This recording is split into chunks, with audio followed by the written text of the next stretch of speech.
తెలంగాణలో జిల్లాల వారీగా వర్గీకరణ చేసి మాదిగలకు 12% రిజర్వేషన్ కల్పించాలని రాష్ట్ర మాదిగ జేఏసీ వ్యవస్థాపక అధ్యక్షులు పిడిమర్తి రవి అన్నారు. ఈ మేరకు చేపట్టిన మాదిగల మేలుకొలుపు యాత్ర సూర్యాపేట జిల్లా కేంద్రంలోని రాజీవ్ నగర్ చౌరస్తాకు చేరుకుంది. సుప్రీంకోర్టు తీర్పు నేపథ్యంలో 1994లో ఎంఆర్పీఎస్ డిమాండ్ల ప్రకారం మాదిగలకు నష్టం జరుగుతుందని, ప్రస్తుత జనాభా లెక్కల ప్రకారం మాదిగ ఉపకులాలకు 7% కాకుండా 12% రిజర్వేషన్ కల్పించాలని ప్రభుత్వానికి విజ్ఞప్తి చేశారు.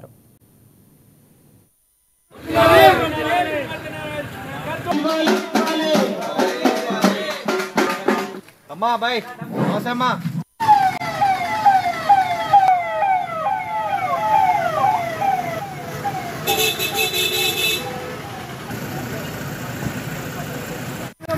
తెలంగాణ రాష్ట్రంలో సుప్రీంకోర్టు తీర్పు తర్వాత మాదిగలకు 7% వద్దు, జనాభా దామాషా ప్రకారం 12% రిజర్వేషన్ రావాలని ఇవాళ తెలంగాణ వ్యాప్తంగా మాదిగల మేల్కొల్పి యాత్ర ఈరోజు సూర్యాపేట, సాయంత్రం కూడా ఖమ్మంలో కూడా జరుగుతూ ఉంది. అదేవిధంగా రేపు నల్గొండ జిల్లాలో కూడా యాత్ర విస్తృతంగా పర్యటిస్తుంది.